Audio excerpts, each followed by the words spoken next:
একসময় ভারতের ক্রিকেট সম্ভাবনাময় ফাস্ট বোলার হিসাবে পরিচিত ছিলেন সতপাল ওরফে সত্তু। রঞ্জি ট্রফিতে খেলেছেন, ইংল্যান্ডে গিয়ে ক্রিকেট ক্যারিয়ার গড়ার স্বপ্নও দেখেছিলেন। কিন্তু সেই স্বপ্ন ভেঙে যাওয়ার পর তিনি জড়িয়ে পড়েন অপরাধ জগতে। পরবর্তী সময়ে খুন, অপহরণ, ধর্ষণ, ডাকাতি ও সংঘবদ্ধ অপরাধের সঙ্গে জড়িয়ে ভারতের 4টি রাজ্যের মোস্ট ওয়ান্টেড অপরাধীতে পরিণত হন। শেষ পর্যন্ত উত্তরপ্রদেশের মুজাফফরনগরে পুলিশের সঙ্গে বন্দুক যুদ্ধে তার জীবনাবসান হয়েছে। Premium commercial space is now for rent. Featuring ample parking and excellent accessibility, this 4,200 square foot space is ready. Elevate your business and call us today.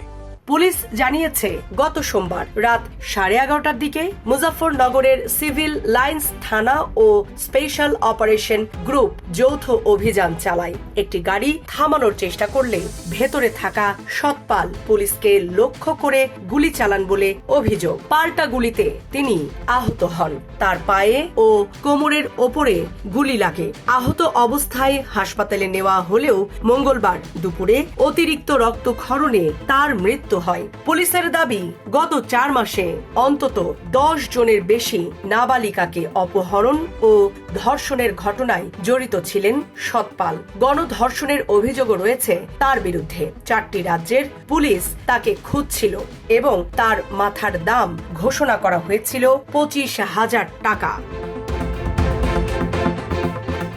ঘটনার সূত্রপাত হয় 19 জুন। মুজাফফরনগরের তিতাভি এলাকার এক ব্যক্তি অভিযোগ করেন, তার নাবালিকা মেয়েকে প্রলোভন দেখিয়ে অপহরণ করা হয়েছে। এরপর এসএসপি সঞ্জয় কুমার বর্মার নির্দেশে 10টি পুলিশ দল তদন্তে নামে। প্রায় 1000 সিসিটিভি ফুটেজ বিশ্লেষণ করে অপহরণকারীর পরিচয় নিশ্চিত হয় সতপাল হিসাবে। গোপন তথ্যের ভিত্তিতে পুলিশ জানতে পারে তিনি আরও একটি বড় অপরাধের পরিকল্পনা করছেন। অভিযান চালিয়ে তার গাড়ি আটকের চেষ্টা করলে সংঘর্ষ শুরু হয়। এতে সাব ইন্সপেক্টর অজয় গৌড় ও কনস্টেবল অঙ্কিত আহত হন। পরে পুলিশের গুলিতে আহত হন সতপাল। অভিযানের সময় গাড়ি থেকে অপহৃত এক নাবালিকাকে জীবিত উদ্ধার করা হয়। ঘটনাস্থল থেকে একটি পিস্তল, একটি রিভলভার, বিপুল পরিমাণ গুলি, ভুক্তভোগীর দুল, একটি জাল আধার কার্ড ও একটি মোবাইল ফোন জব্দ করা হয়েছে। তদন্তে উঠে এসেছে সতপাল অত্যন্ত পরিকল্পিতভাবে দরিদ্র ও নাবালিকা মেয়েদের টার্গেট করতেন। কখনো নিজেকে সেনা সদস্য, কখনো সরকারি কর্মকর্তা বা প্রভাবশালী ব্যক্তি পরিচয় দিয়ে পরিবারের আস্থা অর্জন করতেন। চাকরি দেওয়ার প্রলোভনে মেয়েদের নিয়ে গিয়ে নির্জন স্থান, জঙ্গল বা হোটেলে ধর্ষণ করতেন। পুলিশের অভিযোগ, ধর্ষণের পর ভারী বস্তু দিয়ে মাথায় আঘাত করে তাদের অচেতন করে ফেলতেন। পুলিশ আরো জানিয়েছে, সতপাল কুখ্যাত ছোট রাজন গ্যাংয়ের সদস্য ছিলেন এবং সেখানে শুটার হিসাবে কাজ করতেন। তার বিরুদ্ধে পাঞ্জাব, উত্তরপ্রদেশ সহ 3টি রাজ্যে 24টির বেশি এবং বিভিন্ন প্রতিবেদনে প্রায় 30টি ফৌজদারি মামলা রয়েছে।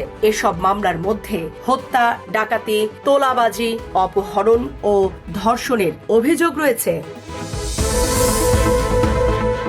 অপরাধ জগতে জড়ানোর আগে সতপালের পরিচয় ছিল এক প্রতিভাবান ক্রিকেটার হিসেবে।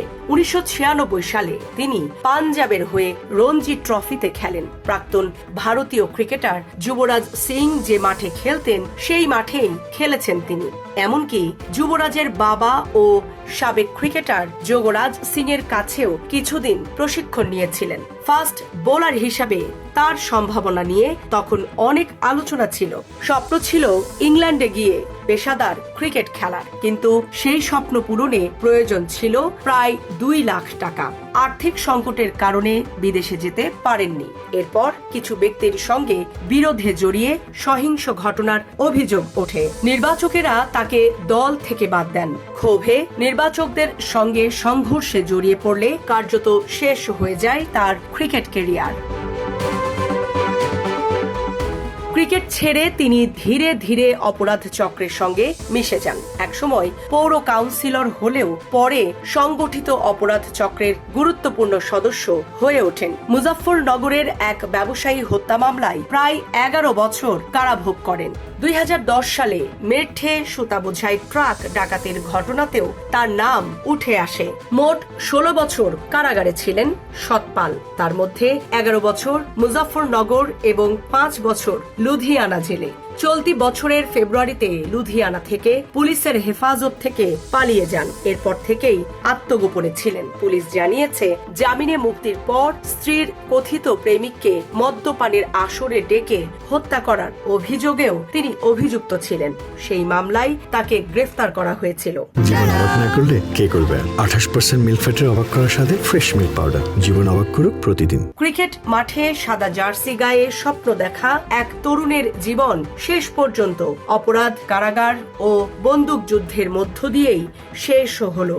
সম্ভাবনাময় এক ক্রীড়াবিদের জীবন কিভাবে ভয়ঙ্কর অপরাধের অন্ধকারে হারিয়ে যেতে পারে, সতপালের গল্প তারই এক নির্মম উদাহরণ। সাবরিনা প্রীতি, ঢাকা এক্সপ্রেস।